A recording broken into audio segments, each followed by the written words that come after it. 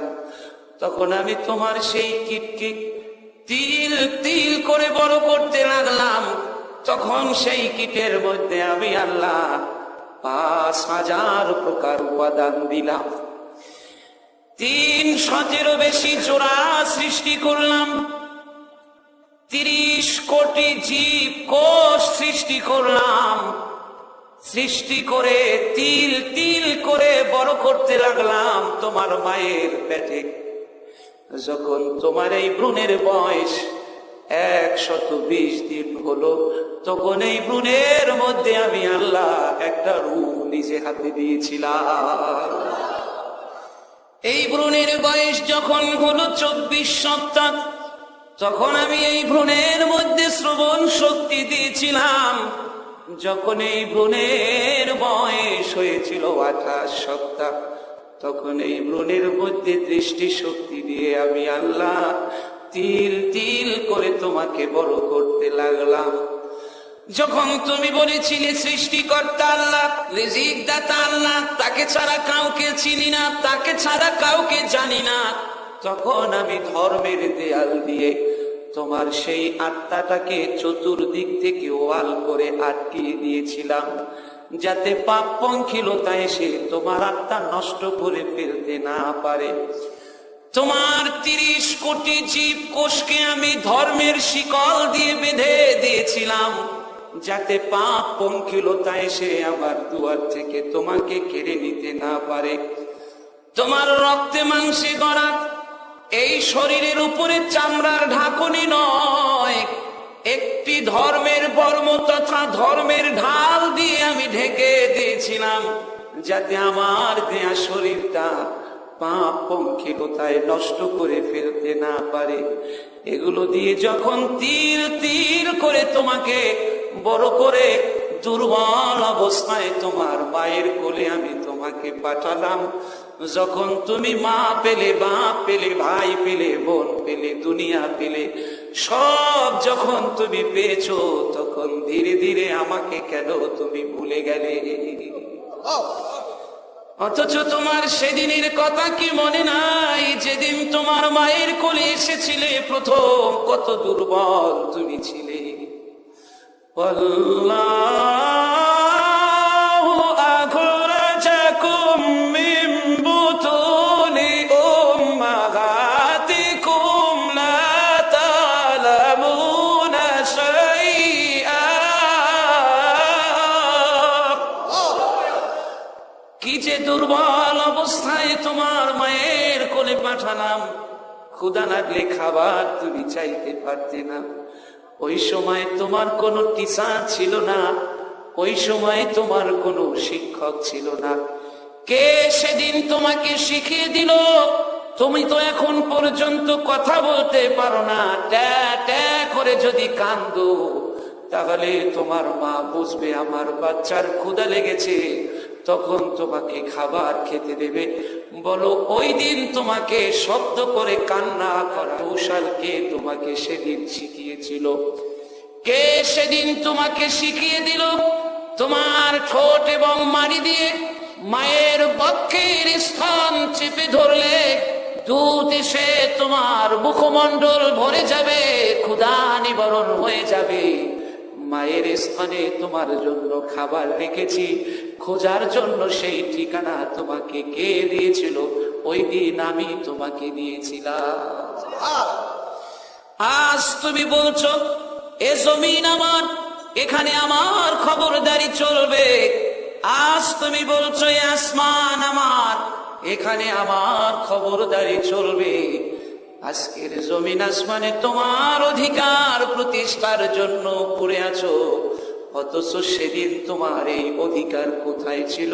কে তোমাকে চিনত? কে তোমাকে জানতো? বলো, আজকের তুমি আমাকে ভুলে গেছো। তোমার কি সেদিনের কথা মনে পড়ে না, যেদিন তুমি একটি জগৎ থেকে, মায়ের পেটের জগৎ থেকে সুন্দর একটি দুনিয়ায় তুমি এসেছিলে? এই দুনিয়াটা তোমার জন্য সাজাতে আমার কেটে গেছে 250 কোটি বছর।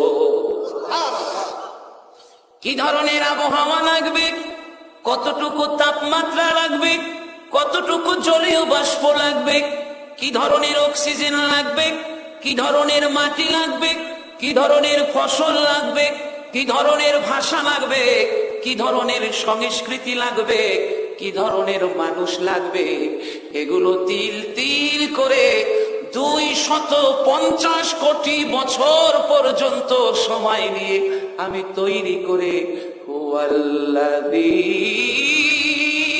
খালাকালাকুম মা ফিল আরদি জামিআ।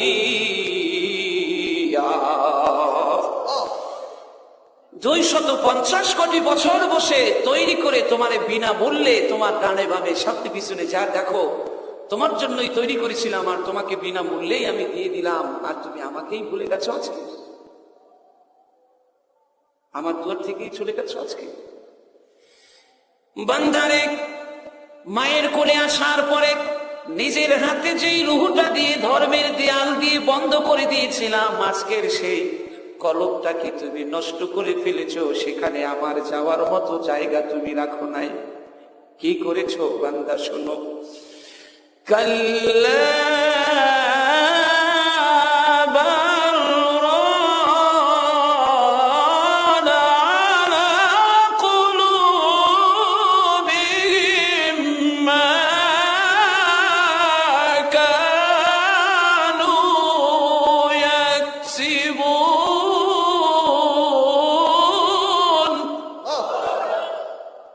সেই কলবটা আজকের যা কিছু তুমি অর্জন করেছো দুনিয়াতে এসে, তার কারণে আজকের মরিচিকা পড়ে গেছে, নষ্ট হয়ে গেছে, অকেজ হয়ে গেছে প্রায়। আজ তুমি নিজে হাতেই নিজের সেই কলবটা নষ্ট করে ফেলেছ। ওই যে ঘুমিয়ে থাকলে একবারও জাগলে না, কতবার যে অদৃশ্য হাত দিয়ে তোমাকে ধাক্কা দিয়েছি তোলার জন্য, ওঠ ওঠ, আর ঘুমাসলে ওঠ, জেগে দেখ, সবাই আমার ঘরে আসছে, তুইও আমার ঘরে আয়, কিন্তু একটা বারও ফিরে তাকালি না। কত মেসেজ যে পাঠালাম হেকমতের সাথে, কোনো মেসেজ খুলেও দেখলি না। কত হেকমত যে খাটালাম তোমাকে জাগিয়ে তোলার জন্য, তুমি তবুও জাগলে না। ওয়ালাউ ক্বাদ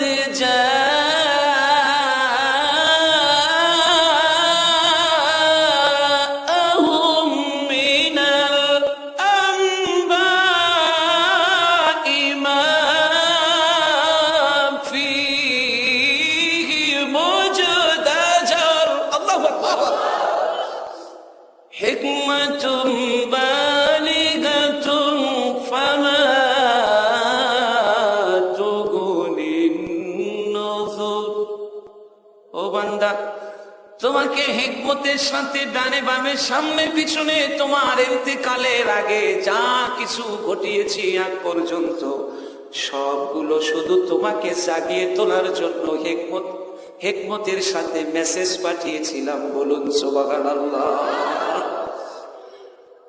তোমার সামনে দিয়ে একজনকে মৃত্যুর খাটে করে নিয়ে গিয়েছিলাম তোমাকে জাগিয়ে তোলার জন্য, তুমি জাগলে না।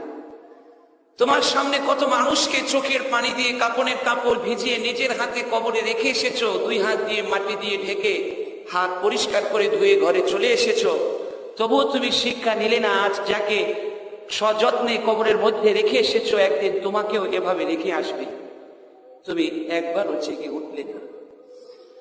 আমি প্রথমে সবাইকে জাগিয়ে তোলার জন্য চেষ্টা করি, আমি আজান দেওয়ার জন্য মুয়াজ্জিন পাঠাই, আমি জাগানোর জন্য বার্তাবাহক পাঠাই, পূর্বেও পাঠিয়েছিলাম, তোমার কাছেও পাঠিয়েছি।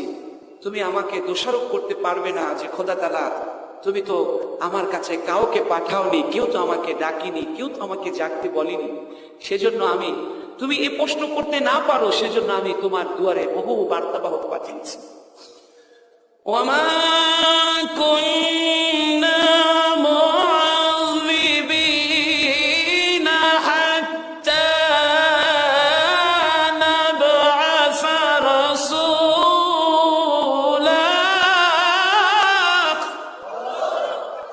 ততক্ষণ পর্যন্ত কোন সম্প্রদায়কে, কোন জাতিকে, কোন জনগোষ্ঠীকে আমি শাস্তি দেই না, যতক্ষণ পর্যন্ত ওই জাতিকে জাগানোর জন্য একজন রসূল, একজন মুয়াজ্জিন, একজন বার্তাবাহক তার দুয়ারে না পাঠাই।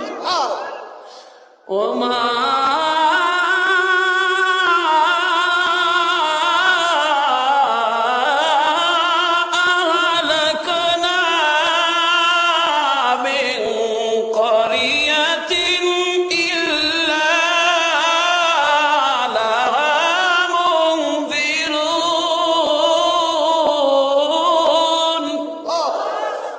ততক্ষণ পর্যন্ত কোন সম্প্রদায়কে আমি ধ্বংস করে দেই না, যতক্ষণ পর্যন্ত ওই সম্প্রদায়ের মধ্যে আযান দেওয়ার মতো একজন মুয়াজ্জিন থাকে, ওই সম্প্রদায়কে আমার পথে ডাকার জন্য, জাগিয়ে তোলার জন্য একজন মেসেঞ্জার যতক্ষণ পর্যন্ত উপস্থিত থাকে, ততক্ষণ পর্যন্ত ওই সম্প্রদায়কে আমি ধ্বংস করি না। বলুন সুবহানাল্লাহ।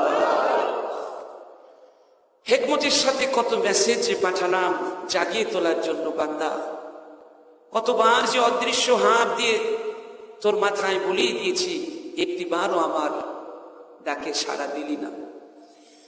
সকালবেলা ফজরের সময় মুয়াজ্জিনকে বললাম, মুয়াজ্জিন, রাতের অবসান হয়ে গেছে, আজান দিয়ে জাগিয়ে তোল, যারা এখনো ঘুমিয়ে আছে তাদেরকে বলে দে সকাল হয়ে গেছে, আর ঘুমানো যাবে না, আল্লাহর ঘরের দরজা খুলে দেওয়া হয়েছে, আয় আয় আল্লাহর ঘরে আয়। তুমি ফজরের সময় আসলে না। আমি আমার মুয়াজ্জিনকে বললাম, মুয়াজ্জিন, ফজরের সময় যারা আসতে পারে নাই, জোহরের সময় আবার তুমি আজান দাও।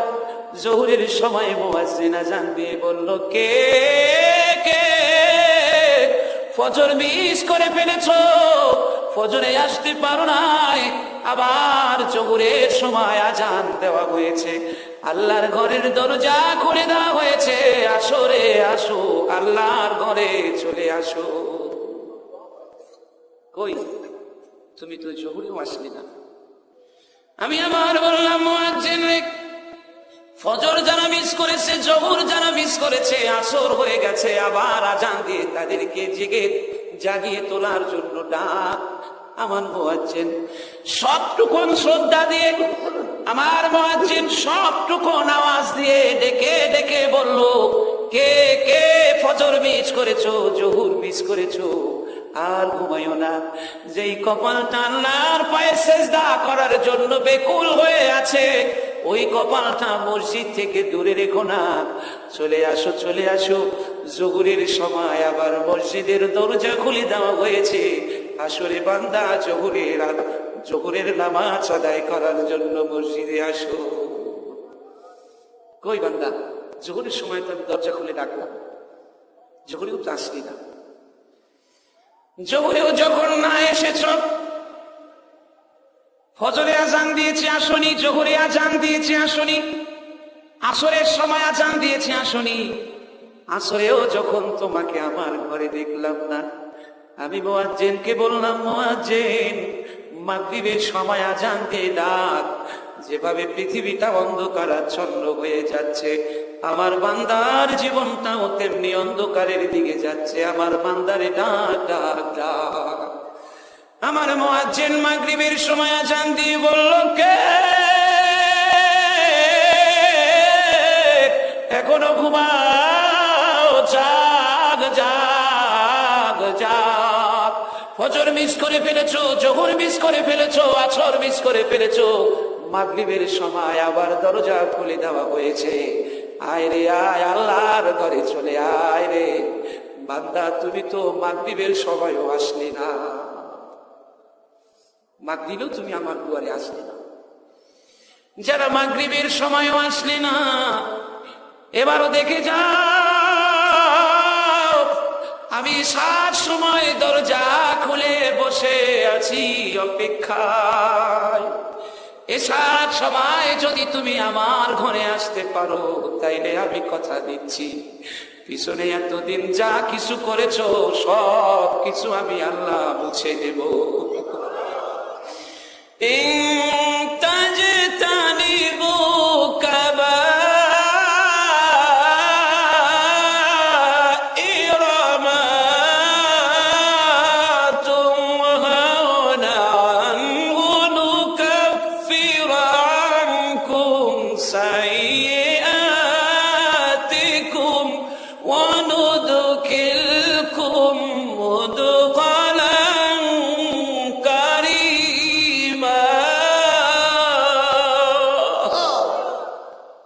যারা ফজর, জোহর, আসর, মাগরিব মিস করে ফেলেছো, এশার সময় এখন আমার দরজা খোলা আছে।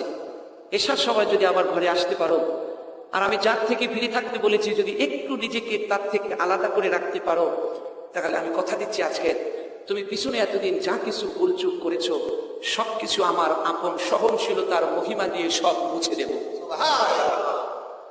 একটু শান্তির জন্য তো মানুষের দুয়ারে দুয়ারে দৌড়িয়েছো, আমি কথা দিচ্ছি এশার সময় যদি আমার ঘরে আসতে পারো, তাহলে আমার নিজের হাত দিয়ে তোমাকে সেই অশান্তির দাবানল থেকে নিজে তুলে এনে এমন শান্তির চেয়ারে বসিয়ে দেব, যে চেয়ার থেকে সারা পৃথিবীর সব মানুষ এক হয়ে যদি তোমাকে ফেলে দেওয়ার জন্য ধাক্কা দেয়, তবুও তোমাকে ফেলে দিতে পারবে। আমি কথা দিচ্ছি। তুমি আজকের পয়সার মধ্যে শান্তি খোঁজো, বোকা, পয়সার মধ্যে শান্তি নেই। তুমি আজকের অর্থবিত্ত বৈব জমি জমার মধ্যে শান্তি খোঁজো, বোকা, জমি জমার মধ্যে শান্তি নেই। শান্তি যদি পেতে চাও তাহলে আমার পায়ে তোমার সেজদায় মাথা নত করে দাও। আচ্ছা, আপনারা কি বলতে পারেন পৃথিবীতে সবচেয়ে শান্তির বিছানা কোনটি? পৃথিবীর সবচেয়ে শান্তির বিছানা হলো জায়নামাজের বিছানা, যেখানে আসলে মানুষ পৃথিবীকে ভুলে থাকতে পারে। কিন্তু আজকে তো সেই শান্তির বিছানাই আমরা হাত থেকে ফেলে দিয়েছি। জায়নামাজের বিছানা আজকের হাত থেকে ফেলে দিয়েছি আমরা আজকে সেই শান্তির বিছানা থেকে অশান্তির জায়গায় গিয়ে শান্তি খুঁজি। সেখানে কি শান্তি পাওয়া যাবে? আমার ভাইয়েরা, এই নারায়ণগঞ্জের সোনারগাঁয়ে অনেক কোটি কোটি টাকার মালিক আছে। এই টাকা নিয়ে যদি একটা চশমার দোকানে যায়, চশমার দোকানে গিয়ে দামি দামি চশমা কিনতে পারবে। আপনারা বলেন, টাকা দিয়ে কি কোনোদিন চোখের আলো কেনা যায়? টাকা দিয়ে শুধু দামি দামি চশমা কেনা যায়, টাকা দিয়ে কোনোদিন চোখের আলো কেনা যায় না। আমার ভাইরা, আমি 13 বছর পর্যন্ত আরাফার ময়দানে আব্দুল আজিজ আলী শায়েখ, যিনি 32 বছর পর্যন্ত মসজিদে নবীর মেম্বারে বসে খুতবা দেন 9 জিলহজ, আমি ওনার 32 বছরের ভাষণ ইংলিশ থেকে বাংলায় অনুবাদ করছি বাংলা ভাষাভাষী মানুষদের জন্য। কাবা ঘরের ইমাম আব্দুর রহমান আস-সুদাইসির 12 বছরের কাবা ঘরের শুক্রবারের দেয়া ভাষণ আমি ইংলিশ থেকে বাংলায় অনুবাদ করছি। সেই সুবাদে তাদের সাথে আমার একটা নিবিড় সখ্যতা গড়ে উঠেছে। আমি একদিন আবেগের ছলে আব্দুল আজিজ আলী শায়েখকে বলেছিলাম, আপনাকে তো আব্দুল্লাহ ভালোবেসেছে, সালমানও অনেক ভালোবাসে, আপনি 32 বছর পর্যন্ত আরাফার ময়দানে খুতবা দেন, আপনি অন্ধ। তাদেরকে একটু বলেন পৃথিবীর কোথাও থেকে আপনার চোখের আলো কিনে এনে তারা দেখ। তিনি কেঁদেই ফেললেন আর বললেন, যদি ভাই আব্দুল্লাহ আমাকে চেয়েছিল একটা স্টেটের গভর্নর বানাতে, আমি তখন বলেছিলাম, আব্দুল্লাহ আমি একটা স্টেটের গভর্নর দিয়ে কি করব? আমি একটা পৃথিবী দিয়ে দিলে সেই পৃথিবী দিয়ে কি করব? যদি পারো আমার চোখের আলো একটা মিনিটের জন্য ফিরিয়ে দাও, আমি শুধু আমার মাকে একটা পলক দেখতে চাই। কিন্তু আজাদি আমার মায়ের ইন্তেকালের দিন সবাই যখন কান্দে, কান্নার আওয়াজে আমিও কেঁদেছি। আমি কাপড়ের উপর দিয়ে বারবার হাত বুলিয়েছি আর হৃদয়ের আওয়াজ দিয়ে চিৎকার করে করে বলেছি, আল্লাহ যেই মা আমাকে ছোটবেলা থেকে কোলে পিঠে করে মানুষ করেছে, একটা বারের জন্য দেখলাম না আমার মা কেমন ছিল। তুমি আমার চোখের আলো একটু সময়ের জন্য ফিরিয়ে দাও। কত মানুষকে তো সারা জীবনই চোখের আলো দিলে, তুমি আমাকে শুধু একটা মিনিট চোখের আলো ফিরিয়ে দাও। আমি আমার মাকে শুধু একটা পলক দেখতে চাই।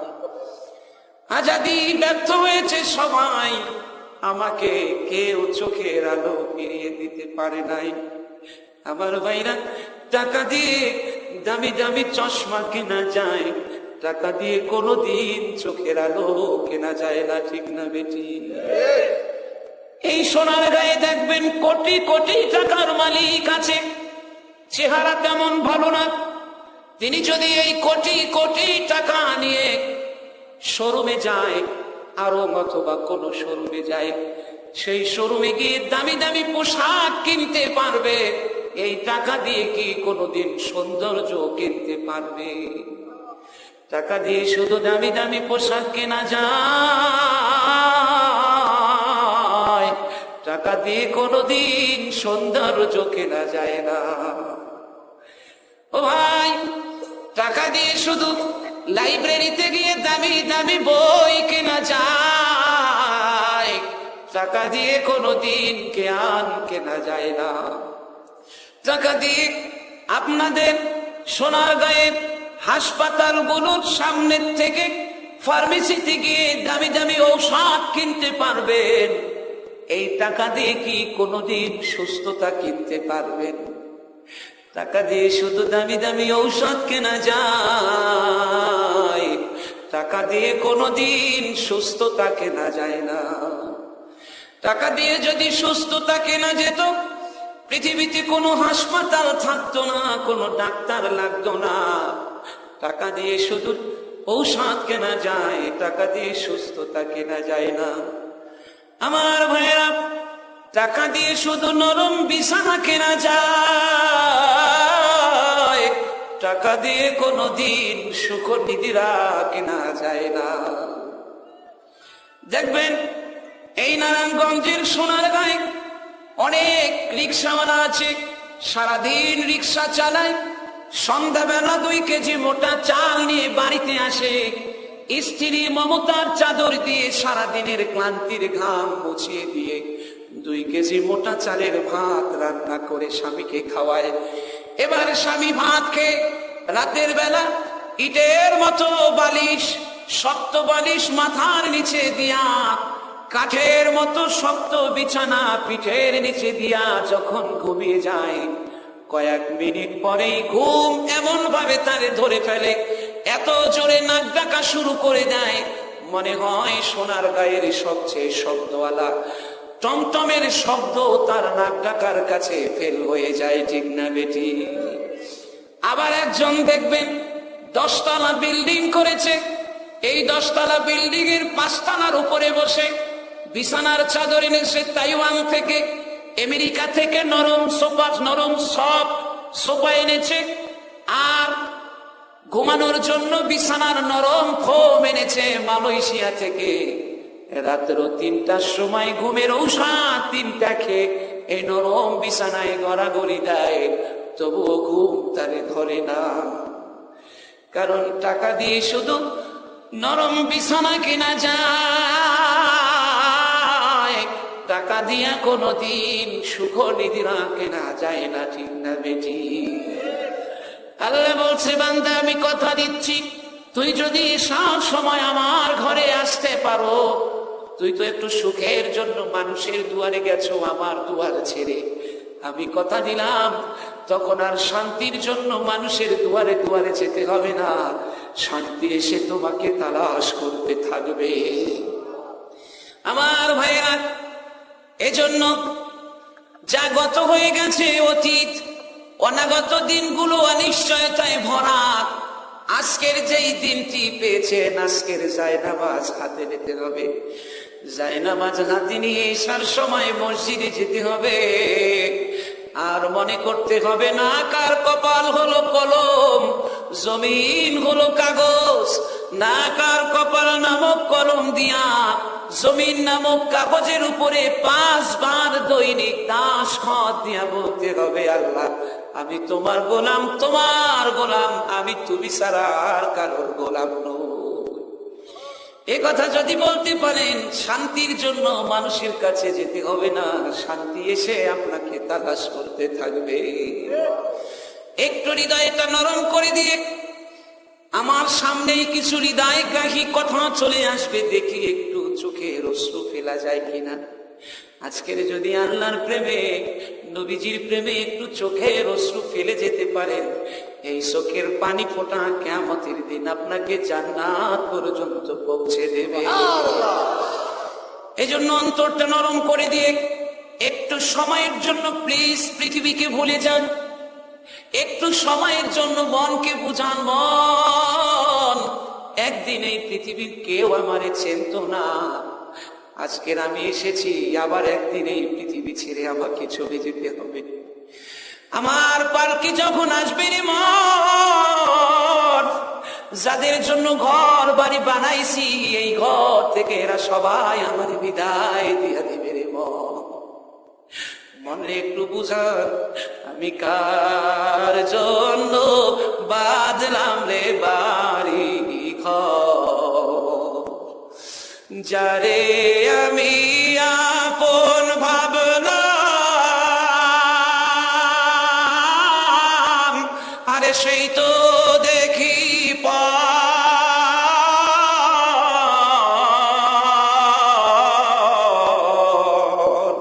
আমি কার জন্য বাঁধলাম রে বাড়ি ঘর।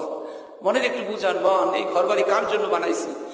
আজকের যদি মরে যাই, কালকে তো ঘর বাড়ি পড়ে থাকবে। এটাই হলো জীবন, এটাই হলো সত্যি, এটাই হলো নিয়তি।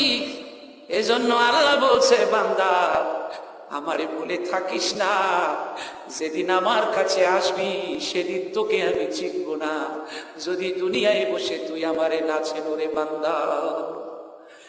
এজন্য আলোচনার ডিপে যাওয়ার আগে একটু ভালোবাসার পরশ হৃদয়ে বুলিয়ে দিতে চাই। যেই কলমটা আল্লাহ নিজের হাতে ধর্মের দেয়াল পরিয়ে দিয়েছিল, সেই কলমটায় আবার আল্লাহকে একটু জায়গা দেওয়ার জন্য হৃদয়টা ঢেলে দিয়ে একটু আল্লাহরে আমরা ডাক দেই, লা ইলাহা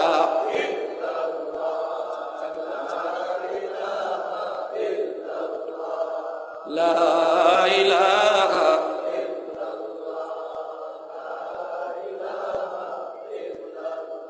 লা ইলাহা ইল্লাল্লাহ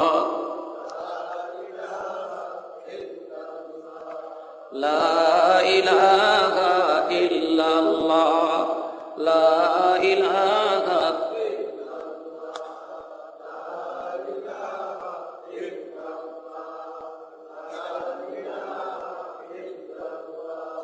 লা ইলাহা ইল্লাল্লাহ লা ইলাহা ইল্লাল্লাহ লা ইলাহা ইল্লাল্লাহ মুহাম্মাদুর রাসূলুল্লাহ সাল্লাল্লাহু আলাইহি ওয়াসাল্লাম। আল্লাহ বলছে, বান্দা সবাই আমাকে চিনলো, সবাই আমারে ডাকলো, শুধু তুমি আমারে চিনলা না। তুসাব্বিহু লাহুস সামাওয়াতুস সাবউ ওয়াল আরদু ওয়া মান ফীহিন্না ওয়া ইম মিন শাইইন ইল্লা ইউসাব্বিহু বিহামদিহি ওয়ালাকিন লা তাফকাহুনা তাসবিহাহুম ইন্নাহু কানা হালিমান গফুরা। এই পৃথিবীর মাঝে আর আকাশে এবং এর মধ্যবর্তী জায়গায় এমন একটা প্রাণী তুমি খুঁজে পাবে না, এমন একটা লতা গাছ পাতা তরুলতা তুমি খুঁজে পাবে না যা আমারে ডাকে না। যা আমার জিকির করে না, আমার গুণগান গায় না, আমারে ডাকে না, এমন একটা গাছপালা প্রাণী তুমি খুঁজে পাবে না। কিন্তু তুমি তো তাদের জিকির শুনতে পাও না। একটা ব্যাঙের দিকে যদি তাকান, মনে হবে যেন ব্যাঙটা সারা জীবন ইয়াত্তাইয়াতু অবস্থায় পড়ে থাকলো। মনে হয় ওর তাসাহুদ পড়া সারা জীবনে কোনোদিন শেষ হবে না। একটা গরু, ছাগল, মহিষের দিকে যদি তাকান, দেখতে পাবেন মনে হয় যেন ও সারাটা জীবন রুকুর মধ্যে পড়ে থাকলো, ওর রুকু বোধহয় কোনোদিন শেষ হবে না। একটা সাপের দিকে যদি তাকান, দেখতে পাবেন মনে হয় যেন ও সেজদার মধ্যে পড়ে আছে। এই পৃথিবীর সবাই আল্লাহরে ডাকে। গরু রাতের বেলা উঠে আল্লাহর প্রশংসা করে আর কান্দে, আর বলে, আল্লাহ তুমি আমারে গরু বানাইছো, তোমার প্রতি আমার কোনো অভিযোগ নাই। অনেক গরু দেখবেন কাঁদতে কাঁদতে দুই পাশ দিয়া চোখের পানি গড়াতে গড়াতে ঘা হয়ে গেছে। গরু রাতের বেলা উঠে কান্দে আর বলে, আলহামদুলিল্লাহ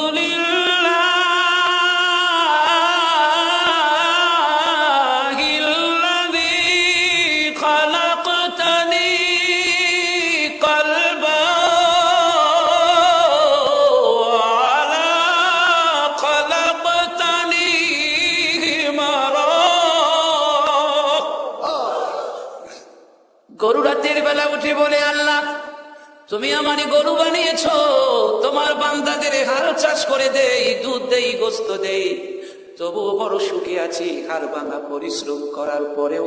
কারণ তুমি চাইলে আমারে গাধা বানাতে পারতা, তুমি যে আমারে গাধা না বানিয়ে গরু বানিয়েছো, এই জন্য তোমার কাছে লক্ষ কোটি শুকরিয়া আদায় করি। গাধা আবার উঠে যায়। গাধা বলে, হায় হায় রে, কি বলছে গরু? আমারে আল্লাহ গাধা বানাইছে, সেজন্য তো আমার কোনো অভিযোগ আল্লাহর কাছে নাই। গাধা আবার বলে, আলহামদুলিল্লাহ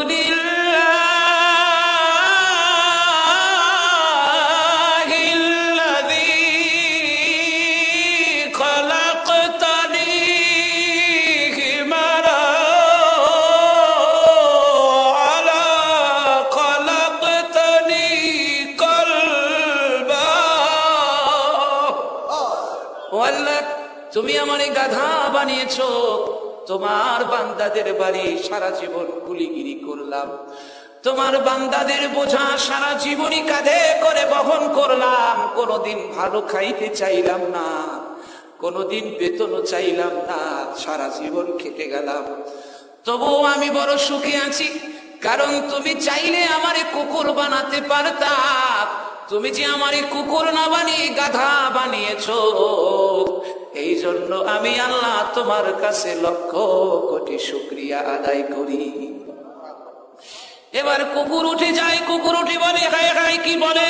আমারে কুকুর বানিয়েছে আল্লাহ, সেজন্য তো আমার কোনো অভিযোগ তার কাছে নাই। কুকুর আবার রাতের বেলা উঠে যায় আর বলে, আলহামদুলিল্লাহ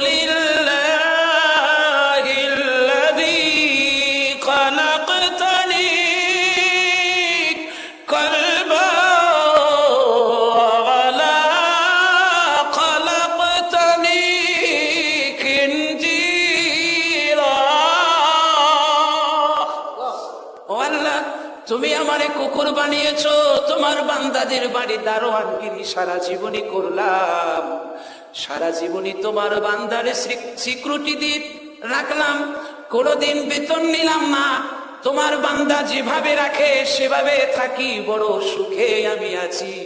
কারণ তুমি চাইলে আমারে শুকর বানাতে পারতা, তুমি যে আমারে শুকর না বানিয়ে কুকুর বানিয়েছো, এজন্য তোমার কাছে লক্ষ কোটি শুকরিয়া আদায় করি। কিন্তু যিনি মানুষ বানাইলো আর মানুষ বানিয়ে বলে দিলেন, ওয়ালাকাদ কাররামনা বানি আদম ওয়া হামালনাহুম ফিল বাররি ওয়াল বাহরি ওয়া রাযাকনাহুম মিনাত তাইয়্যিবাত যিনি মানুষ বানালেন এবং ঘোষণা দিলেন যে পৃথিবীতে যত সৃষ্টি আমি করেছি তার মধ্যে সবচেয়ে সেরা বানিয়েছি আমার মানুষকে। কোন কোন বিজ্ঞানীরা বলেছেন পৃথিবীতে 3 লক্ষ সৃষ্টি জীব আছে, কেউ বলেছেন 30 লক্ষ, কেউ বলেছেন 30 কোটি, আবার কেউ বলেছে কত যে সৃষ্টির জীব পৃথিবীতে আছে এটা স্রষ্টা ছাড়া পৃথিবীর আর কেউ জানে না। তো আল্লাহ বলছেন যত সৃষ্টি জীব আমি পৃথিবীতে পাঠিয়েছি সবার মাঝে তোমাকে আমি নিখুঁত করে দাবি করে পাঠিয়েছি। জলে স্থলে চলাচলের জন্য বাহন দিয়েছি, উত্তম রিজিক দিয়েছি, রিজিক তোমার ঘরে পৌঁছে দেওয়ার দায়িত্ব নিয়েছি। তুমি এক সময় পৃথিবী দেখতে না, তোমার মায়ের কোলে যখন পাঠিয়েছিলাম আমি তোমাকে নয়ন বিরাম 2টো চোখ দিয়েছিলাম আমাকে দেখার জন্য। আলাম নাজআলহু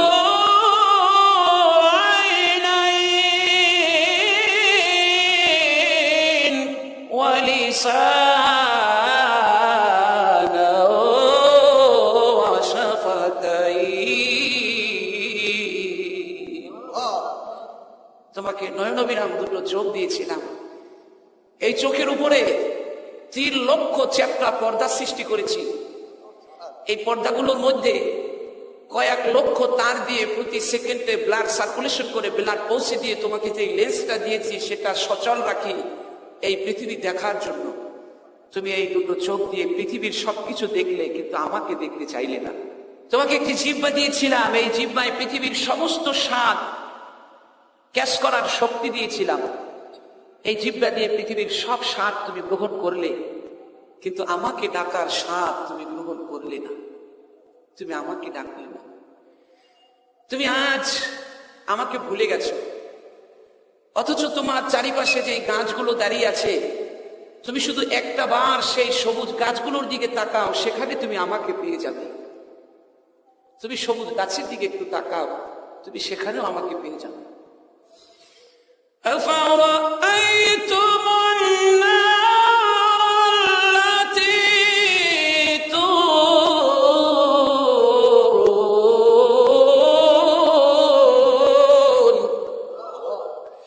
أأنتم أنشأتم شجرتها أم نحن المنشئون।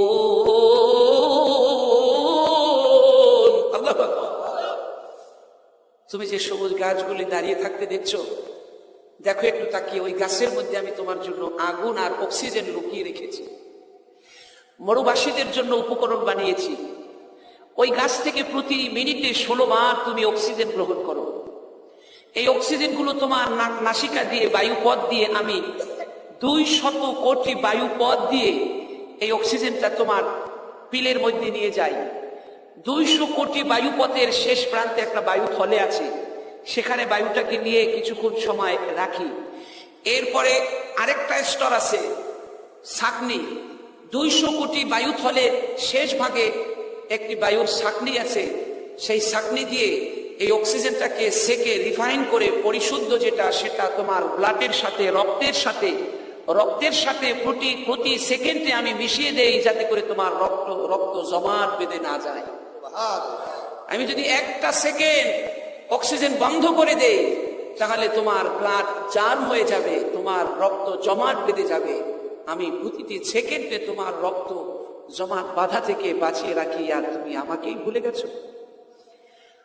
তোমার যে রক্ত কণিকাগুলো বানিয়েছি প্রতি 30 দিন পরে এগুলো মরে যায়, প্রতি 30 দিন পরে মরে যায় বিদায় যকৃত এবং পিলের মাধ্যমে আমি প্রতি সেকেন্ডে 3 কোটি ক্ষয়প্রাপ্ত রক্ত কণিকা আমি শরীর থেকে ধ্বংস করে বের করে দেই। প্রতি সেকেন্ডে 1 কোটি লৌহিত রক্ত উৎপন্নের কণিকা আমি তৈরি করে দিচ্ছি প্রতি সেকেন্ডে, অথচ তুমি আমাকেই ভুলে গেছো আজকে। এই যে নাক, এই নাকের এখানে এমন কিছু সেল তৈরি করে দিয়েছে যে পৃথিবীতে যত ঘ্রাণ আছে সব ঘ্রাণগুলো নাকের কাছে আসার সাথে সাথেই ক্যাচ করে বলে দিতে পারবে যে এটা রজনীগন্ধার ঘ্রাণ, এটা তো সেই চামেলি ফুলের গন্ধ, এটা তো সেই কালো গোলাপের ঘ্রাণ, এটা তো সেই শাপলা ফুলের গন্ধ, সব বলে দিতে পারবে। এটা যে এত তীক্ষ্ণ, এত বেশি। আপনারা কুকুরকে অনেক সময় দেখবেন মানুষ খাঁটি মধু পরীক্ষা করার জন্য কুকুরকে দেয়। কুকুর কোনোদিন খাঁটি মধু খায় না, কারণ খাঁটি মধু খেয়ে সে সারতে পারে না। এজন্য নাকের কাছে আনলেই সে বলে দিতে পারে যে এটা আসলে খাঁটি মধু না এর মধ্যে চিনি মেশানো হয়েছে, দূর থেকেই বলে দিতে পারে। তো এজন্য যদি খাঁটি মধু হয় তাহলে খায় না, যদি চিনি মেশানো হয় তাহলে খায়। তো কত শক্তিশালী ছেলগুলো নাকের কাছে ঘ্রাণ নিলেই সে বুঝতে পারে যে এটা চিনি মেশানো হয়েছে অথবা হয়নি। একটা বানর, এই বানরকে যদি 1000 প্রকার পশু জবাই করে, গরু, ছাগল, হাঁস, মুরগি, পশু পাখি জবাই করে 1 মণ গোস্ত যদি একাত্র করে ওরে যদি 100 টাকা দেন আর যদি বলেন তুই আধা ঘন্টার মধ্যে এটা বেছে আলাদা করে দে, কতটুকু হাতির গোস্ত, কতটুকু গরুর গোস্ত, কতটুকু মুরগির গোস্ত, কতটুকু এই খাসির গোস্ত, ও আধা ঘন্টার মধ্যে শুধু নাকের কাছে নেবে আর আলাদা করবে, নাকের কাছে নেবে আর আলাদা করবে। আধা ঘন্টার মধ্যে 1000 প্রকারের পশু পাখির গোস্ত জবাই করে একাত্র করে দিলেও ও যার যারটা আলাদা করে দিতে পারবে। সুবহানাল্লাহ।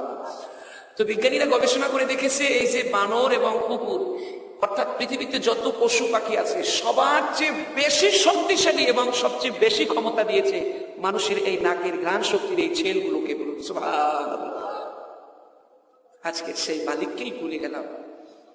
আল্লাহ বলছে বান্দারে আমাকে ভুলে গেল, সকালবেলা যেই দুধের গ্লাসটা হাতে নিয়ে দুধ পান করো, ওই দুধের গ্লাসের দিকে যদি একটু তাকাও, ওই দুধের গ্লাসের মধ্যেও তুমি আবার পেয়ে যাবে ওয়াইন্না লাকুম ফিল আনআমি লাইবরাহ নুসকিকুম মিম্মা ফি বুতুনিহি মিন বাইনি ফারাসি ওয়া দামিল লাবানান খালিসান সাইগাল লিশারিবিন। সারাদিন যে গরুটাকে তুমি খাওয়ালে সবুজ ঘাস, যে গরুটার পেটের মধ্যে গোবর, যে গরুটার শরীরে লাল রক্ত, সেই সবুজ ঘাস থেকে লাল রক্ত থেকে সারা রাত তোমার জন্য সাদা দুধ বের করে তোমার গ্লাসে সকালবেলা কিভাবে তুলে দিলাম, একবারও কি চিন্তা করেছ? একবারও তুমি চিন্তা করলে না, ভুলেই গেলে, ভুলেই থাকলে আমাকে। আজ তুমি অনেক বড় একটা বাড়ি করেছো, সেই 5 তলা বাড়ির উপরে তুমি নিজেকে পাষাণ ইট দিয়ে ওয়াল করে বন্দী করে রেখেছো, যাতে করে সেই পাষাণ ইট থেকে প্রেম প্রীতি ভালোবাসা ভেদ করে আমার কাছে আসতে না পারে। অথচ তুমি একবারও কি ভেবে দেখলে না তুমি যেই বিল্ডিং এর উপরে আছো, সেই বিল্ডিংটা যেই স্ট্রাকচার, যেই পিলারের উপরে দাঁড়িয়ে আছে, সেই পিলারগুলো আমার শক্তির উপরে ভর করে দাঁড়িয়ে আছে? একবারও তুমি চিন্তা করলে না?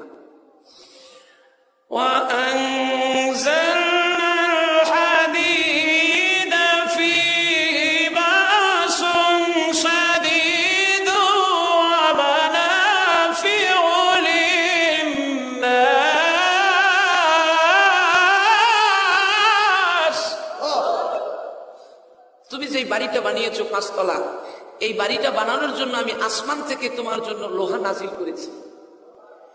কারণ লোহা উৎপাদনের জন্য 15 লক্ষ ডিগ্রি সেলসিয়াস তাপমাত্রা লাগে। এই 15 লক্ষ ডিগ্রি সেলসিয়াস তাপমাত্রা উৎপন্ন করা পৃথিবীর কোন ফ্যাক্টরির পক্ষে সম্ভব নয়। এজন্য এই পরিমাণ তাপ লৌহ উৎপাদনের কাঁচামালকে দিয়ে 1000 বছর আগে সূর্য দেশে প্রচন্ড এক বিস্ফোরণের মাধ্যমে এটা নাজিল করেছিলেন তাইওয়ানে, ভিয়েতনামে, মালয়েশিয়ায়, সিঙ্গাপুরে, এসহ পৃথিবীর বহু দেশে।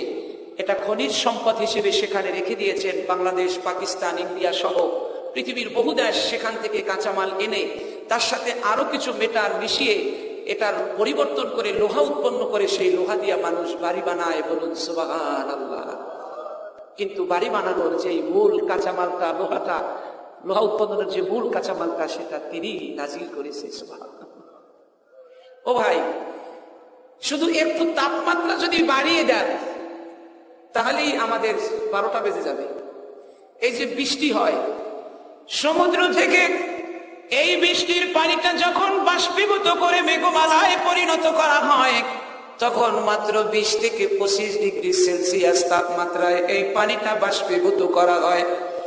এই পানিটা যদি 20 থেকে 25 ডিগ্রি সেলসিয়াস থেকে একটু বাড়িয়ে 50 অথবা 30 ডিগ্রি সেলসিয়াস তাপমাত্রায় বাষ্পীভূত করতেন, তাহলে সমুদ্রের লবণটাও এই পানির সাথে বাষ্পীভূত হয়ে বেগমালার সাথে চলে আসতো নারায়ণগঞ্জে, চলে যেত বরিশালে, চলে যেত কুমিল্লায়। বৃষ্টি যখন বর্ষণ হয়, বৃষ্টির সাথে লবণ তখন বর্ষণ হতো। যদি লবণ বৃষ্টি হতো, তাইলে আপনাদের এই নারায়ণগঞ্জে কি সালকুমার হতো বলেন? যদি লবণ বৃষ্টি বছরে 5-7 বার হইতো, তাহলে আপনাদের এই এলাকায় কি কোনো ফসল হতো না।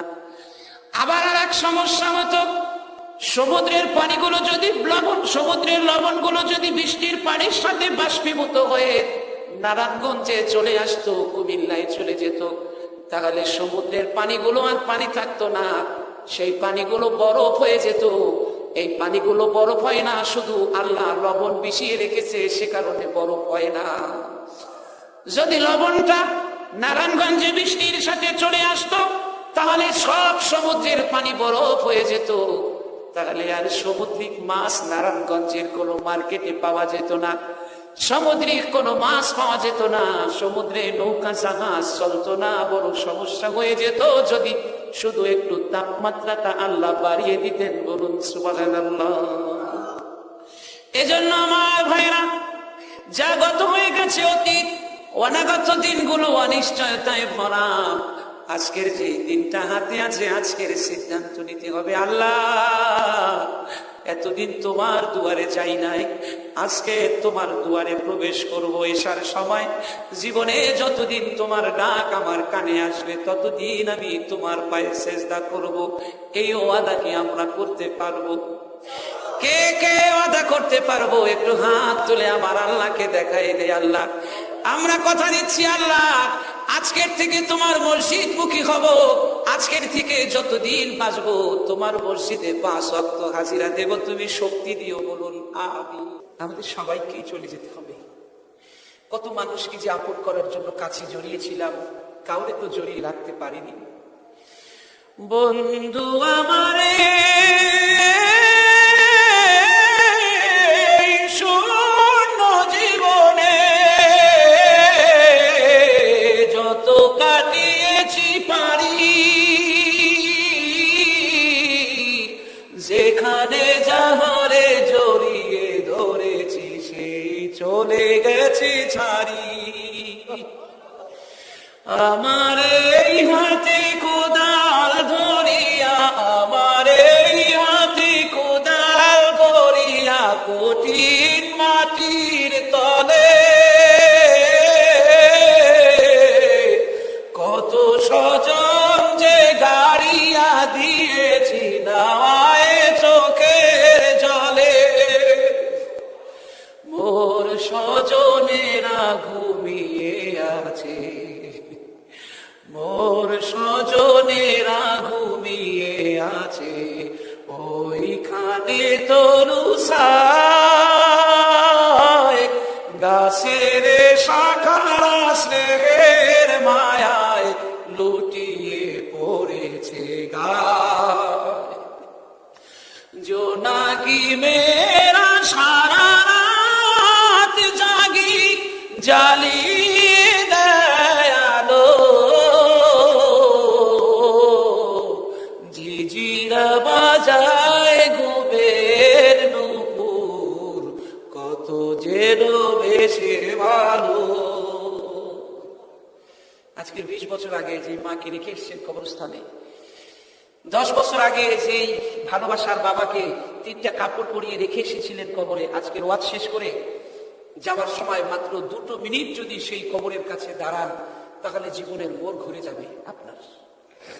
2 মিনিট যদি সেখানে দাঁড়ান, তাহলে দেখবেন যে আপনার মায়ের কবরের পাশে যে গাছটি ছিল, সেই গাছটি করুণ কণ্ঠে কাঁদছে। বাবার কবরের পাশে যে গাছটি ছিল, সেই গাছটি এখন অনেক বড় হয়ে গেছে, এখন শুধু কাঁদছে আর বলছে, দুঃখ করিস না। আপনার মাকে বাবাকে বলছে সান্ত্বনা দিয়ে দিয়ে, দুঃখ করিস না, ওই যে ওরা রেখে গেল, আর তো খবর নিতে আসলো না, ওরা বড় নিষ্ঠুর, ওরা আর কেউ খবর নিতে আসবে না।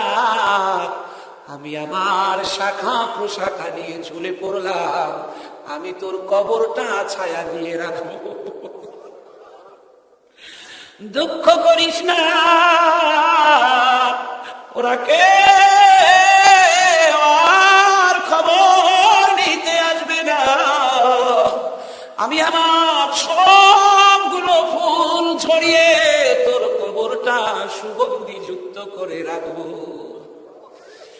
দুঃখ করিস না, এটাই দুনিয়ার নিয়ম, ওরা কেউ আর আসবে না। আমি আমার শিশির বিন্দু দিয়ে তোর কবরটা ধুয়ে পরিষ্কার করে রাখবো। দুঃখ করিস না, ওরা কেউ আর আসবে না।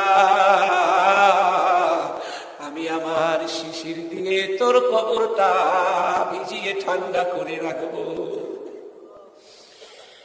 মায়ের কবরের কাছে, বাবার কবরের কাছে গেলে শৈশবের কথা আজকের মনে পড়ে যাবে। শৈশবে যেই মা আসল দিয়ে বড় করলো, কৈশোরে যেই মা ভালোবাসা দিয়ে বুকে জড়িয়ে রাখলো, যৌবনে যে বাবা সবটুকু সম্পদ দিয়ে সম্বল দিয়ে মানুষের মতো মানুষ করে সমাজে প্রতিষ্ঠিত করলো, আজকে সেই বাবার খবর মাটির নিচে গেলে পাওয়া যাবে না। আজকের মায়ের খোঁজ পাওয়া যাবে না। যুবক ভাইরা, আপনারা যারা এসেছেন মাহফিলে, আপনাদের মাঝে অনেকেই আছেন যাদের মা বেঁচে আছেন। আমার অনেকের আছেন মা বেঁচে নেই, বাবা বেঁচে আছে। আমার অনেকের আছেন বাবাও বেঁচে নেই, মাও বেঁচে নেই, কিছুই নেই, শুধু একা এতিম হয়ে গেছেন। পৃথিবীর কত মানুষের সাথে দেখা হয়, মায়ের সাথে দেখা হয় না, বাবার সাথে দেখা হয় না। তো যাদের মা বাবা বেঁচে আছে তাদের জন্য আমি যেটি বলবো সেটি হলো, যতদিন মা বাবা বেঁচে থাকবে কোনোদিন মা বাবাকে অবহেলার চোখে দেখবেন না। কারণ এই পৃথিবীতে আপনি যতগুলো নিয়ামত পেয়েছেন, সব নিয়ামতের মধ্যে শ্রেষ্ঠ নিয়ামত হলো আপনার মা এবং বাবা। এটা হলো আপনার বড় ঔষধ। মা বাবা কাছে থাকলে অনেক রোগও ভালো হয়ে যায়। আমি গবেষণা করে দেখেছি একটা কলাম লিখতে গিয়ে, এবং অনেক বিজ্ঞানীরাও দেখেছে যে কিছু ইঁদুর এবং কিছু বানর এদের বাচ্চাদেরকে আলাদা করে রেখে লালন পালন করে দেখেছে, আবার কিছু মায়ের সাথে রেখে লালন পালন করে দেখেছে। যে বাচ্চাগুলো মায়ের কাছে সবসময় থেকে, বাবার কাছে থেকে লালন পালন হয়, সেই বাচ্চার যে মেধাশক্তি বৃদ্ধি হয় তার চেয়ে 50% কম হয় যেই বাচ্চারা মা বাবার সংস্পর্শ কম পায় তাদের। তো মায়ের সংস্পর্শ শিশু বেড়ে ওঠে, মায়ের স্বপ্নগুলো বুকে ধারণ করে শিশু এক সময় অনেক বড় হয়, রাষ্ট্রপ্রধান হয়, মন্ত্রী হয়, এমপি হয়, ব্যবসায়ী হয়, বিচারপতি হয়, লেখক হয়, কবি হয়, সাহিত্যিক হয়। এগুলো মায়ের স্বপ্নকে বুকে ধারণ করে একদিন এই শিশু বড় হয়।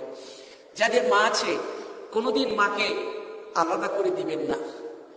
সমাজের বাস্তবতা হলো, একজন মা 5টা-6টা ছেলে মেয়ে লালন পালন করে বড় করে, কিন্তু সেই মা যখন বৃদ্ধা হয়ে যায় 5টা-6টা ছেলে মেয়ে মিলে একটা মাকে পালতে পারে না। সমাজের বাস্তবতা হলো, একটা বাবা তার জীবনের সবটুকু অর্জন দিয়ে 3-4টা ছেলে মেয়েকে মানুষের মতো মানুষ করে সমাজে দাঁড় করায়, কিন্তু সেই বাবা যখন বৃদ্ধ হয়ে যায় তখন 4টা-5টা ছেলে মিলে একটা বাবাকে পালতে পারে না। এটাই হলো সমাজের বাস্তবতা। এজন্য আমি বলবো, যার মা বাবা বেঁচে আছে, যদি এক ফোঁটা চোখের পানি দিয়ে মা বাবার পায়ের পাতা ভিজিয়ে রাখতে পারেন, মা বাবা যখন ইন্তেকাল করবে এক ফোঁটা চোখের পানি দিয়ে যদি মা বাবার কবরকে ভিজিয়ে রাখতে পারেন, তাহলে কিয়ামত পর্যন্ত আল্লাহ তার জান্নাতের শিশির দিয়ে আপনার কলিজাটা ভিজিয়ে ঠান্ডা করে রাখবে। আমার ভাইরা, মা বাবাকে কোনোদিন অবহেলা করবেন না, কারণ এই পৃথিবীতে মায়ের চেয়ে আপনার কেউ নেই, বাবার চেয়ে আপনার কেউ নেই। আমার ভাইরা, বিজ্ঞানীরা বলেছে, সন্তান যখন মায়ের পেটে থাকে প্রথম 3 মাস দাঁড়ানো অবস্থায় থাকে, মাঝের 3 মাস রুকু অবস্থায় থাকে, শেষের 3 মাস সেজদা অবস্থায় থাকে। যখন পৃথিবীতে আসার সময় হয়ে যায় তখন একজন ফেরেশতা এসে বলে, বান্দা তোমাকে বড় একটা জগতে নিয়ে যাওয়ার জন্য আমি এসেছি, চলো। তখন বাচ্চা বলে, রে আমি এখানে অনেক ভালো আছি, এখান থেকে আমি যেতে চাই না। তখন ফেরেশতা আল্লাহর কাছে গিয়ে বলে, আল্লাহ, তোমার নাসর বান্দা তো দুনিয়ায় যেতে চায় না, কি করব? আল্লাহ তখন বলে, গার ধাক্কা দিয়ে তারে দুনিয়ায় বের করে দাও, তাকে দুনিয়ায় যেতেই হবে, মায়ের পেটে চিরদিন থাকতে পারবে না। তখন ফেরেশতা গার ধাক্কা দিয়ে পাও দুখানা সোজা করে দেয়, পায়ের লাথি গিয়ে তখন মায়ের কলিজার মধ্যে লাগে, মায়ের কলিজার মধ্যে ভর করিয়া, মায়ের কলিজার মধ্যে লাথি মারিয়া, মায়ের কলিজার মধ্যে আঘাত করিয়া সন্তান দুনিয়ার মধ্যে আসে। তখন মা দুঃখিনী যে ব্যথা অনুভব করে, ভুক্তভোগী মা সারা দুনিয়ায় আর কেউ এই ব্যথা বুঝবে না। পৃথিবীতে মানুষ মাত্র 1500 ওয়াট ব্যথা অনুভব করতে পারে। এর বেশি ব্যথা পেলেই মানুষ মারা যায়। 1500 ওয়াটের বেশি ব্যথা সহ্য করতে পারে না। কিন্তু যখন একটা মা সন্তান প্রসব করে তখন 2000 ওয়াট ব্যথা অনুভব করে, তবুও একটা মা মরে যায় না। শুধু সন্তানকে এক পলক দেখার জন্য সেই মা সমস্ত যন্ত্রণাকে বুকে মাটি চাপা দিয়ে খোকার দিকে তাকিয়ে কপালে চুমু খেয়ে বলে, খোকা, তোকে দেখে আমার 10 মাস 10 দিনের পেটে ধরা সব কষ্ট আমি ভুলে গেছি। চুমু দিয়ে যেই মা প্রথম তার মুখ দিয়ে কথা বলা শিখিয়েছে, আজকের সেই মায়ের সাথে কত রুক্ষ স্বরে কথা বলি। যুবক ভাইয়েরা বলে যায়, যে মা তোমাকে একদিন ভাষা শিখিয়েছে, কথা শিখিয়েছে, তুমি কখনো সেই মায়ের সাথে রুক্ষ স্বরে কথা বলিও না, আল্লাহ বড় বেজার হয়ে যাবে। আমার ভাইয়েরা, সন্তান প্রসবের সময় যদি এমনটি হয়ে যায়, মাকে বাঁচাতে গেলে সন্তান বাঁচানো যাবে না, সন্তানকে বাঁচাতে গেলে মাকে বাঁচানো যাবে না, মাকে বাঁচাতে গেলে সন্তান বাঁচানো যাবে না। তখন ডাক্তার পরামর্শ চায়, কারে বাঁচাবো, সন্তান বাঁচাবো না মা বাঁচাবো? তখন শাশুড়ি এসে বলে, ডাক্তার, আগে মা বাঁচাও, মা বাঁচলে বহু সন্তান পাওয়া যাবে। ডাক্তার স্বামী এসে বলে, ডাক্তার, আগে গাছ বাঁচাও, গাছ বাঁচলে বহু ফল আসবে। এবার ডাক্তার মাকে বাঁচানোর সিদ্ধান্ত নিয়ে যখন সুতিকা গৃহে চলে যায়, অপারেশন থিয়েটারে যখন চলে যায়, তখন মা দুঃখিনী ডাক্তারের হাত চেপে ধরে বলে, ডাক্তার, বুঝতে পেরেছি তুমি কি সিদ্ধান্ত নিয়ে এসেছো রে। ওরা বুঝবে কি, ওরা তো 10 মাস 10 দিন পেটে বোঝাবো না রে ডাক্তার। আমি 10 মাস 10 দিন পেটে বোঝা বয়েছি, আমি পৃথিবীর আলো বাতাস দেখেছি, আমার খোকা পৃথিবীর আলো বাতাস দেখে নাই। এই জন্য আমার বাকি হায়াত আমি আমার সন্তানের দান করে দিয়ে যেতে চাই। ডাক্তার, আমার জীবন প্রদীপ নিভিয়ে আমার সন্তানের জীবন প্রদীপ আমি জ্বালিয়ে দিতে চাই রে ডাক্তার। আমারে মারো, তবু আমার সন্তানের গলায় তুমি অশ্রু ধরিও না। এই হলো মা। আমার ভাইরা, আমি ম্যাক্সিম গোর্কির অনেক উপন্যাস পড়েছি। ম্যাক্সিম গোর্কির উপন্যাস পড়তে গিয়ে আমি একটি উপন্যাসে ঘটনা পেয়েছিলাম, কোন একটি ছেলে একটি নারীকে ভালোবাসতো।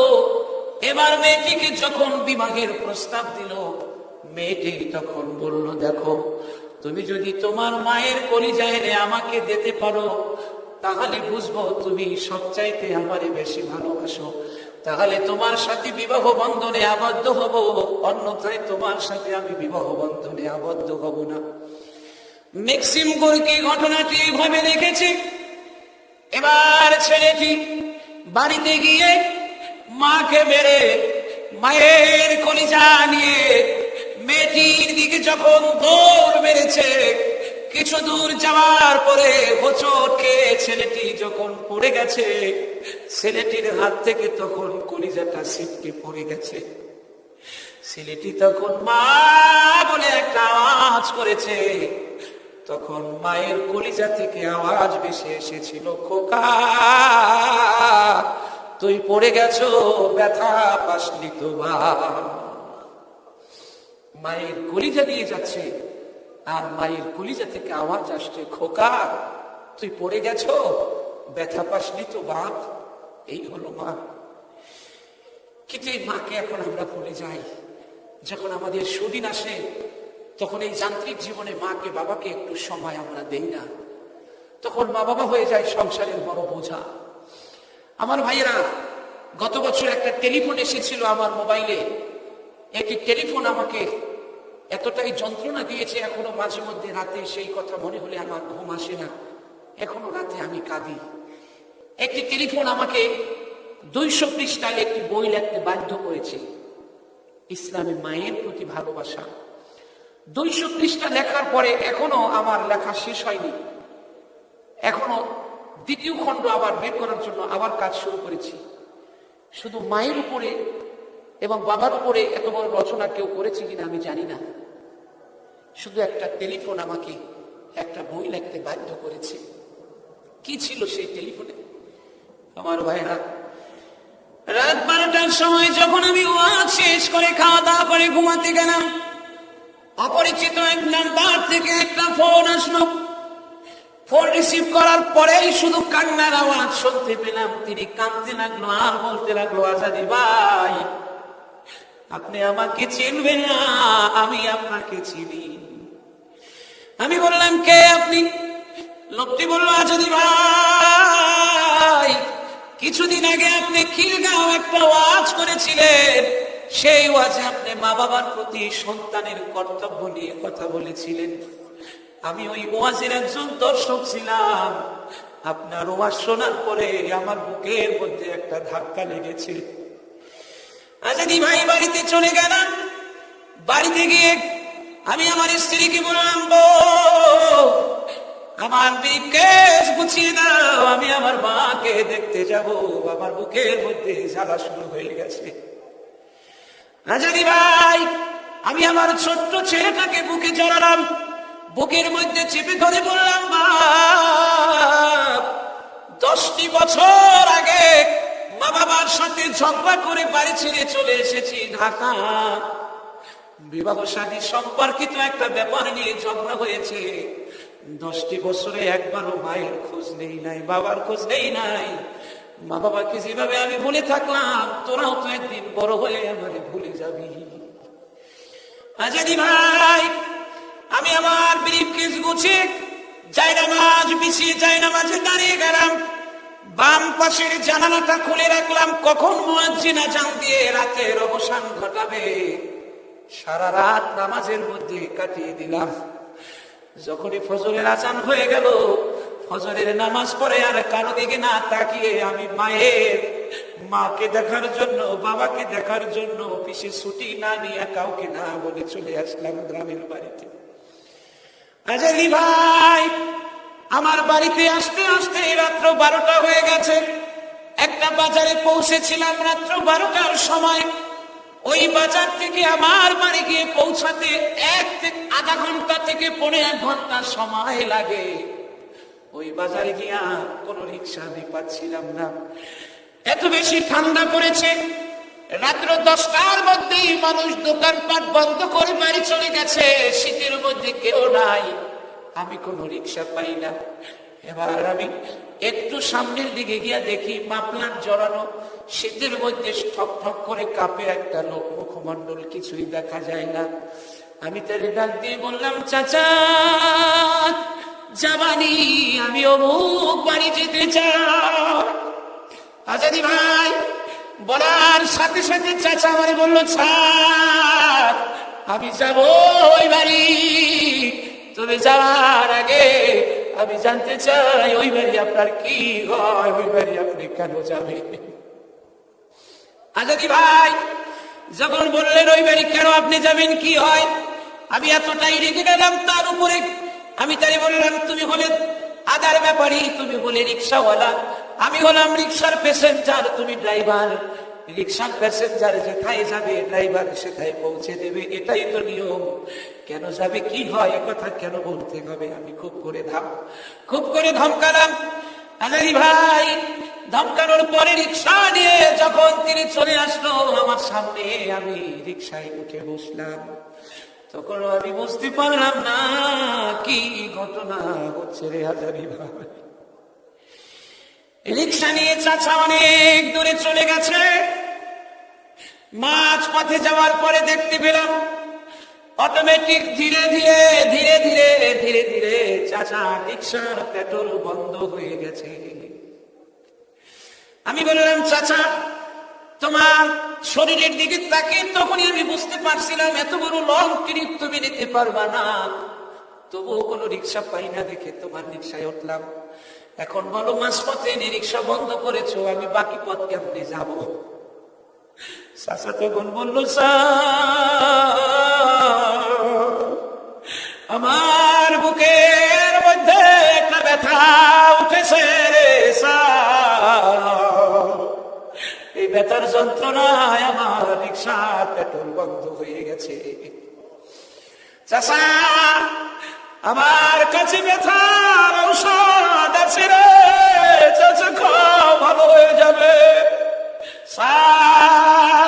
এমন ব্যথা উঠেছে দুনিয়ার কোন ঔষধে আমার বুকের ব্যথা তো ভালো হবে না।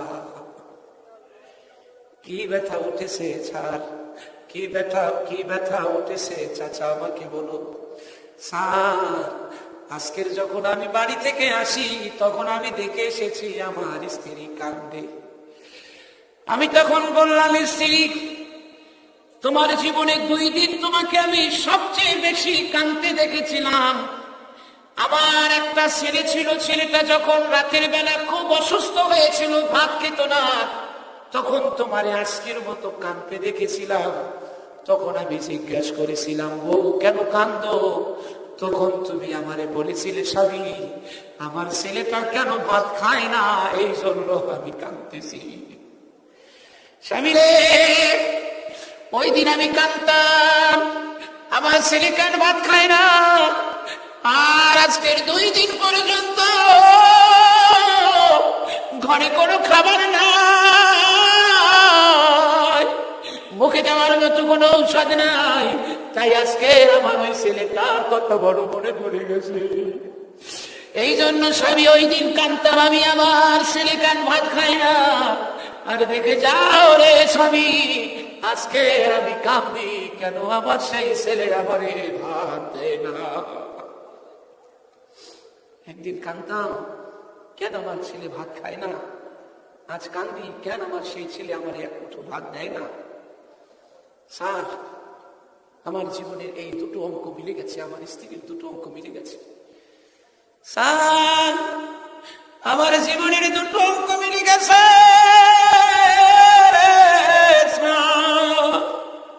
আপনাকে যেই বাজার দিয়ে আমি রিক্সায় তুলেছি, আমার একটা ছেলে ছিল, বেশি ঠান্ডা পড়লে এরকমের মাঘ মাসের শীতে অসুস্থ হয়ে যেত। ওই বাজারের মধ্যে ভালো একজন ডাক্তার ছিল, তারে আমি দেখাইয়া এই কনকনে শীতের মধ্যে রাত্র 12টা-1টায় পরে আমি আমার বুকে বাজাইয়া বাড়ি নিয়ে যাইতাম। ওই দিন আমার ছেলেকে আমি বাড়ি নিয়ে যেতাম রিক্সায়, ওই দিন আমার ছেলেকে আমি বাড়ি নিয়ে যেতাম আমার বুকে বাজাইয়া। আজকের আমার সেই খোকারে বাড়ি নিয়ে যাচ্ছি আমি রিক্সায় চড়াইয়া।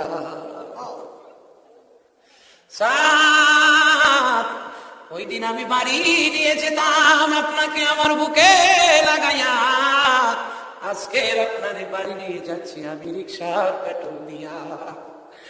চার সময় নাই, তাড়াতাড়ি চলুন। আপনার যেই মা কান্ত, একদিন আপনি কেন ভাত খান না, আজকে আমি দেখে এসেছি আপনার সেই মা কান্দে, আপনি কেন তাকে ভাত দেন না। এবার মাফলারটা খুলে বললো, বাবা দেখ এই চেহারার মানুষটিকে চেনা যায় কিনা।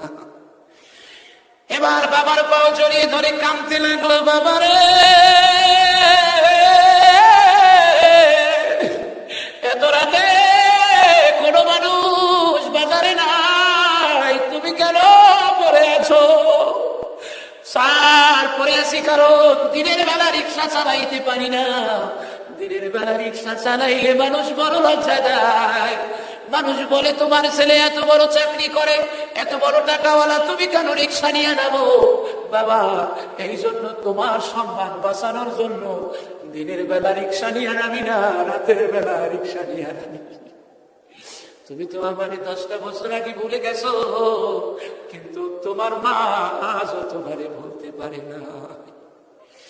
আমার ভাইরা বলল, আজাদি ভাই, আমার মায়ের সামনে, বাবার সামনে আমি বসে আছি, আপনার আলোচনা আমার মা বাবার কাছে আমাকে নিয়ে এসেছে, কিন্তু আমি যে এই ঘটনা দেখবো আমি কোনোদিনও জানতাম না।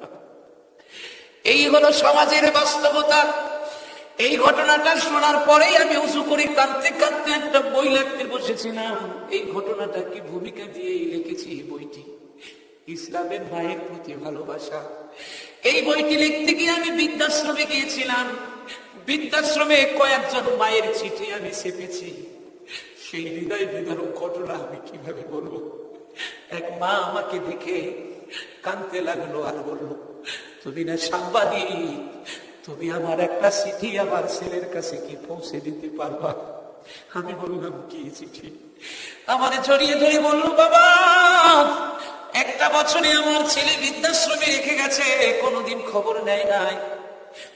বাবা দিবসে, মা দিবসে ভাবছিলাম আমার ছেলে আবার খবর নিতে আসবে। সকালে চেয়ার পেতে বৃদ্ধাশ্রমের সামনে বসলাম, কত মানুষ আসলো, কত গাড়ি আসলো। যখনই গাড়ি আসতো তখনই আমি উঠে যাইতাম গাড়ির কাছে। আমি ভাবতাম আমার খোকা বোধহয় আমার কাছে আসছে।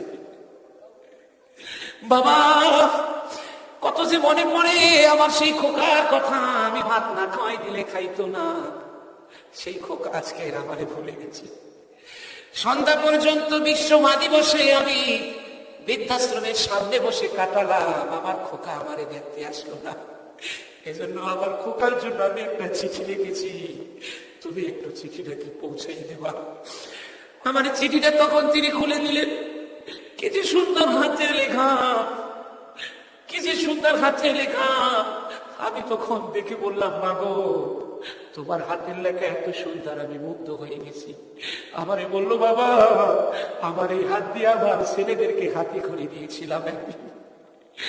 আমার ছেলেদের হাতে খড়ি দিয়ে তাদের হাতের লেখা এত ভালো আমি করেছি। আমার হাতের লেখা দেখে তুমি অবাক হয়েছো। আমার ছেলেদের হাতের লেখা এর চাইতে অনেক ভালো। চিঠির মধ্যে লিখেছে, বাবা, একটা বছর তুমি খবর নিলা না। বিশ্ব মা দিবসে ভেবেছিলাম আসবা, মা দিবসে আসলা না। বুঝতে পেরেছি তোমার জন্য আমি বড় বোঝা হয়ে গেছি। বোঝা হওয়া লাগবে না, খবর নেওয়া লাগবে না। জীবনের শেষ প্রান্তে চলে এসেছি। অমুক জায়গায় আমার তোমার বাবার দেওয়া নাগফুলটা আমি রেখে এসেছি। আমি মরে গেলে আমার স্বামীর দেয়া সেই নাগফুলটা বিক্রি করে আমার কাপড়ের কাপড় কিনে দিও। তোমার অভাবের সংসারের বড় বোঝা হয়ে গেছি। আমার স্বামীর দেয়া নাগফুলটা এখনো আমার পুঁজি আছে। ওই নাগফুলটা বিক্রি করে আমার জন্য 5খানা কাপড় তুমি কিনবা। কিভাবে যে আমি বলবো আমি বুঝতে পারছি না। আমার ভাইরা, এভাবে করে কয়েকজন মায়ের সাক্ষাৎকার আমি নিয়েছিলাম। তারা বলেছেন, আমি বৃদ্ধাশ্রম থেকে বলছি। কত মা রাস্তার মধ্যে পিঠার দোকান দিয়া জীবন ধারণ করে, অথচ 5টা 6টা ছেলে খোঁজ নেয় না। আমার ভাইরা, আবির চৌধুরীর একটা ডায়েরি আমি লিখে ছেপেছি। আবির চৌধুরী, তার বয়স যখন 70 বছর হয়ে গেল, 70 বছর বয়সে তার ছেলেরা তাকে বৃদ্ধাশ্রমে যখন রেখে গেল, 20 বছর আগে লেখা ডায়েরি তখন তিনি খুলে পড়তে লাগলো। সেই ডায়েরিতে লেখা ছিল, তার মাকে যেদিন তিনি বৃদ্ধাশ্রমে রেখে গেছেন, মাকে বৃদ্ধাশ্রমে রেখে গিয়েই তিনি ডায়েরি লিখেছিলেন, মা, শত ব্যস্ততার মাঝে সবাই সংসারে তোমাকে বোঝা মনে করে, এজন্য আজকে তোমাকে বৃদ্ধাশ্রমে রেখে এসে আমি হালকা হয়ে গেলাম, আমার পরিবার বোঝামুক্ত হয়ে গেল। মা ঠিক 70 বছর বয়সে মাকে বৃদ্ধাশ্রমে রেখে আসার 20 বছর পরে যখন তার ছেলেরা আবির চৌধুরীকে বৃদ্ধাশ্রমে রেখে আসলো, তখন সেদিন তার মায়ের সেই লেখা ডায়েরিটা পড়তেছিল আর বলল, মাগো তুমি তো আজকের নাই, তুমি তো জানো না তোমারে যেভাবে আমি বৃদ্ধাশ্রমে রেখে গিয়েছিলাম, আজকের আমার ছেলেরাও আমাকে তেমনি বৃদ্ধাশ্রমে রেখে গেছে। আমার ভাইরা, আবির চৌধুরীর ডায়েরি পড়লে আপনারা চোখের পানি ধরে রাখতে পারবেন না। এই বইটিতে আমি লিখেছি মা কি জিনিস, বাবা কি জিনিস। আমার কলম দিয়া লেখি নাই, আমার হৃদয়ে ছোঁয়া দিয়া বইটি লিখেছি। এই জন্য আমি আজকের বলতে চাই, যার মা বেঁচে আছে, বাবা বেঁচে আছে, কোনোদিন মাকে কষ্ট দিবেন না, বাবাকে কষ্ট দিবেন না। কারণ মা হলো এমন জিনিস, মায়ের হৃদয়ের সাথে সন্তানের একটা বিদেশু তার বাপ দেওয়া আছে। আপনারা দেখবেন কোন ছেলে যদি দুর্ঘটনায় মারা যায়, অনেক সময় মাকে খবর কয় না, কিন্তু মা বলেন তোরা আমার খবর বলিস না, আমার হৃদয়ের তার ছিঁড়ে গেছে, আমি বুঝতে পেরেছি আমার খোকা দুনিয়ার মধ্যে নাই। বিদেশে বিরাজতে যাওয়ার সন্তান মারা যায়,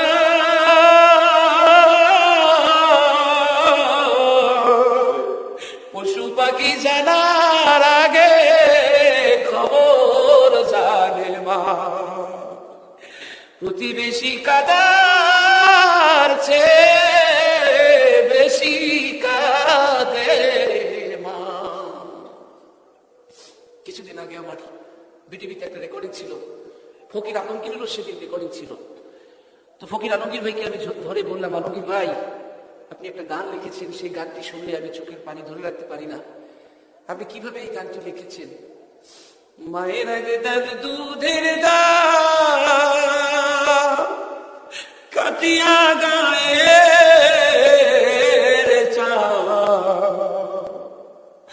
পাপস বানাইলে ঋণ শোধ হবে না,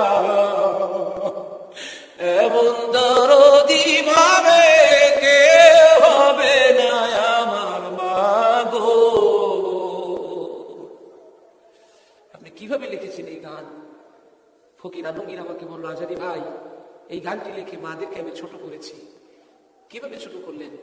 তিনি বললেন, আজারি ভাই আমি বলেছি মায়ের এক ধার দুধের দাম কাটিয়া গায়ের চাম।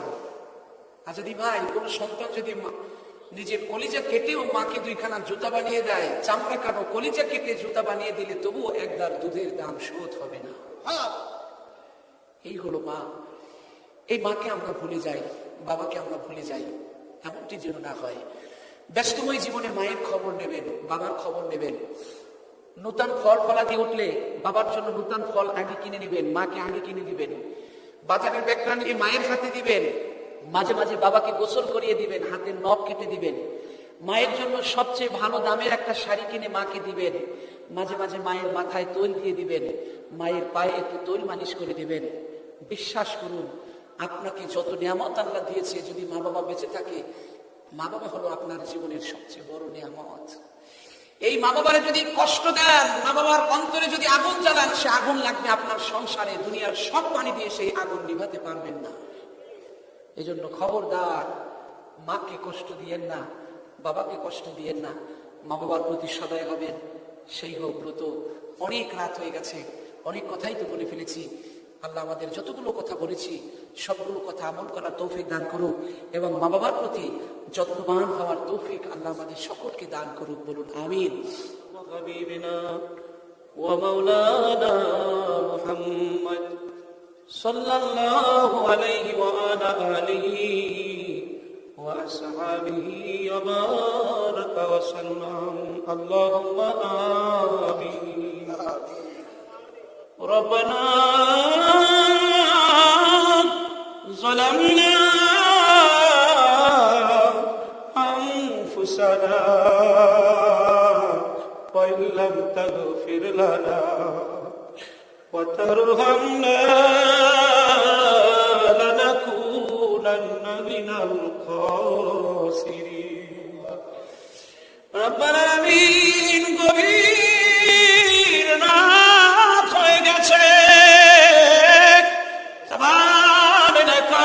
সব বিষাদনা বন্ধ হয়ে গেছে। আমরা জানি রাত্র যত গভীর হোক তোমার দরজা কখনো বন্ধ হয় না। রব্বানা আলামিন গভীর রাতে গুনার বোঝা নিয়া তোমার দুয়ারে এসেছি। এত বেশি গুনাহ করে ফেলেছি,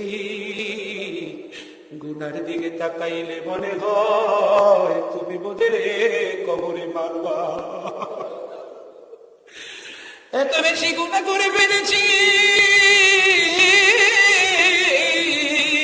গুনার দিকে তাকাইলে মনে হয় তুমি মোদের জাহান্নামে ফেলে দিবা। আল্লাহ, মোদের জাহান্নামে চালায়া তোমার কি লাভ হবে? আল্লাহ গো, তুমি মোদের জীবনের সবগুলো গুনার উপরে তোমার ক্ষমার কলম দিয়ে তুমি দাগ বসাই দিও। আল্লাহ, এই প্রোগ্রামের আয়োজন যারা করলো, যারা শোনার জন্য আসলো, রে আল্লাহ, এই প্রোগ্রাম তাদের সবার নাজাতের উসিলা বানাই দিও। আল্লাহ, আমার সাথে যারা হাত তুলছে, আমি জানি না এদের মধ্যে কার মা এই গভীর রাতে কোন বাস বাগানে ঘুমাইয়া কাঁদবে। আবার জানা নাই কার বাবা কোন আম বাগানে পড়ে আছে। আল্লাহ, মায়ের কবরের পাশে দাঁড়ালে মনে হয় মা কাঁদবে, কান্দে আর বলি বাবা রে ওই যে রেখে গেলি রে, আর তো খবর নিলি না। যেই বাড়ি বানাইছিলাম জীবন যৌবন দিয়া, ওই বাড়িতে তুই ঘুমাও, আজকে আমি মাটির বিছানায়। ওই যে রেখে গেলি রে মা, আর তো খবর নিলি না। সাপে কামড়ায় রে, বিছুয়ে কামড়ায়, সইতে পারি না। রব্বুল আলামিন যেই হাত দুখানা দিয়া বা দুঃখিনী ভাত খাওয়াই দিত, যেই হাত দুখানা দিয়া বা দুঃখিনী গোসল করাই দিত, যেই হাত দিয়া বা দুঃখিনী রাতের বেলা যায় না মাছ বিছাইয়া কাঁদতো, অসুস্থ হলে কাঁদতো আর বলতো আল্লাহ আমার বাবার অসুখ আমারে দিয়া যাও, আমার বাবারে তুমি বাঁচাইয়া রাখো। ও আল্লাহ, ওই মায়ের হাত দুখানা কবরের মাটির সাথে তুমি কেমনে মিশাই দিলা। যেই মুখখানা দিয়া মা চুমা খাইলে পৃথিবীর সব দুঃখ ভুলে যেতাম, যে মুখ দিয়া মা দুঃখিনী মা মা বলতে শিখিয়েছে, মায়ের ওই মুখখানা কবরের মাটির সাথে তুমি কেমনে মিশাই দিলা। আয় আল্লাহ, কোথাও দিয়ে আসতে দেরি হয়ে গেলে সবাই ঘুমায় যাইতো, বাড়িতে এসে দেখতাম মা ঘুমায় নাই, দরজার পাশে দাঁড়িয়ে আছে। যদি বলতাম মা গো সবাই তো ঘুমায় গেছে, মা তুমি কেন ঘুমাও নাই?